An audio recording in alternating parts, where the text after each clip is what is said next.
What's up, YouTube? I'm here to do my prediction video for UFC Fight Night Overeem versus Harris.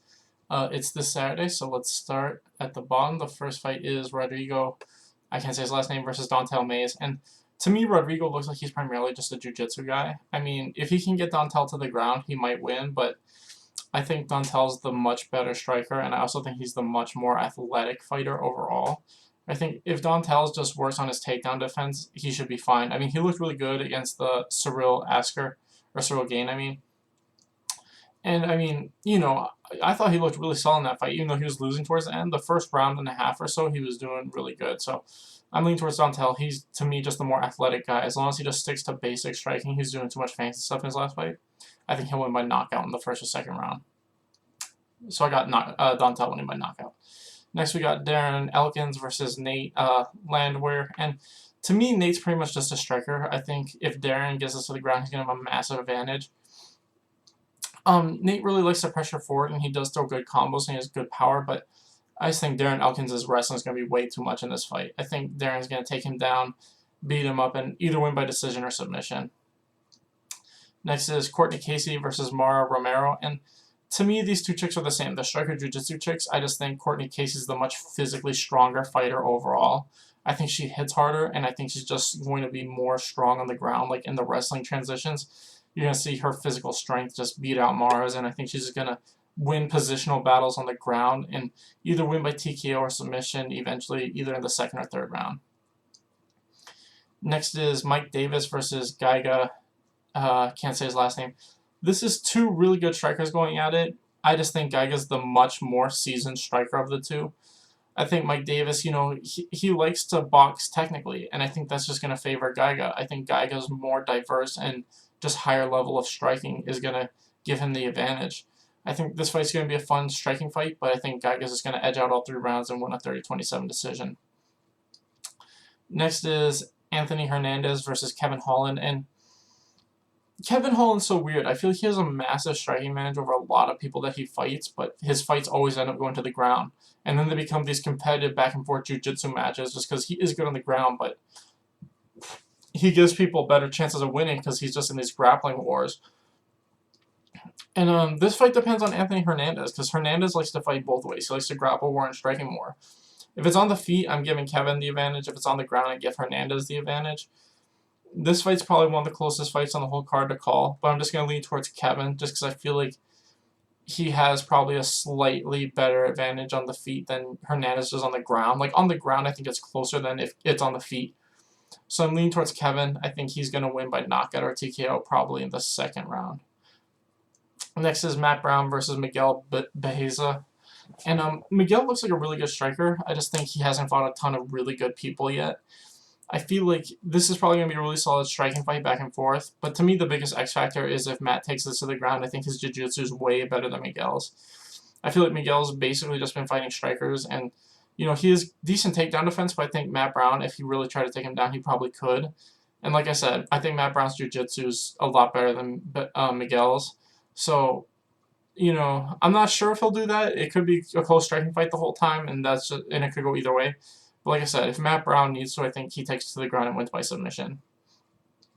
Next is Song Yadong versus Marlon Vera. And to me, Song kind of showed in his last fight that if you really try to take him to the ground, he is athletic and he does have good takedown defense, but he is someone you can take to the ground. Overall striking, I give him the overall speed and power advantage. I'd say technique, they're pretty close. I think Marlon Vera's one weakness is he does keep his hands a little low.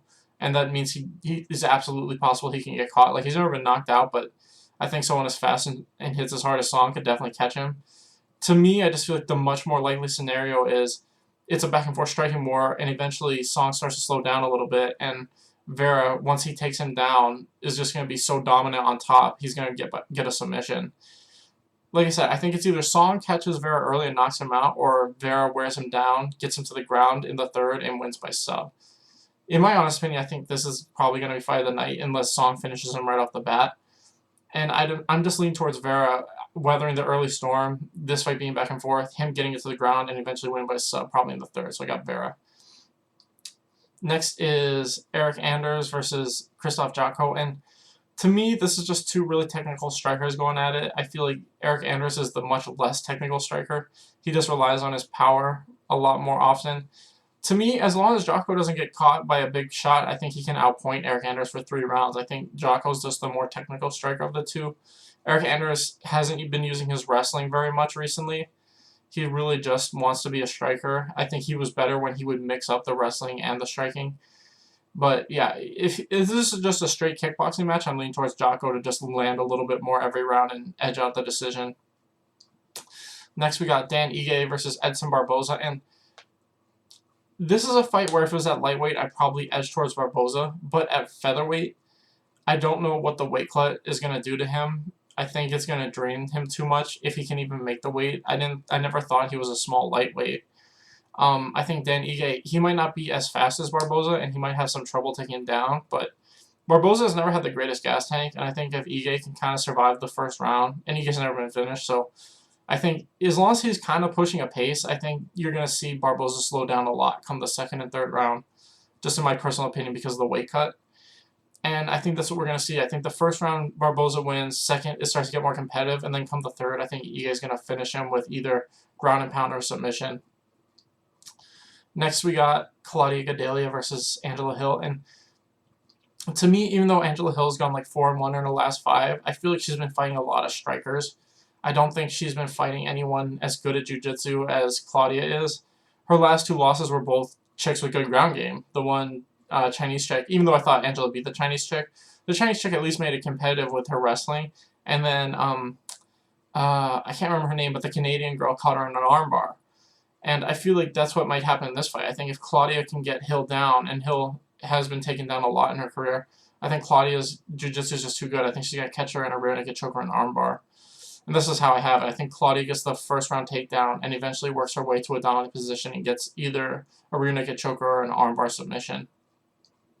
Finally, we have Walt Harris versus Alistair Overeem. And to me, this is really one of those weird type of fights where it's like, they're two good strikers. They both hit really hard. They're both athletic. And it's just kind of like whoever lands the first shot wins.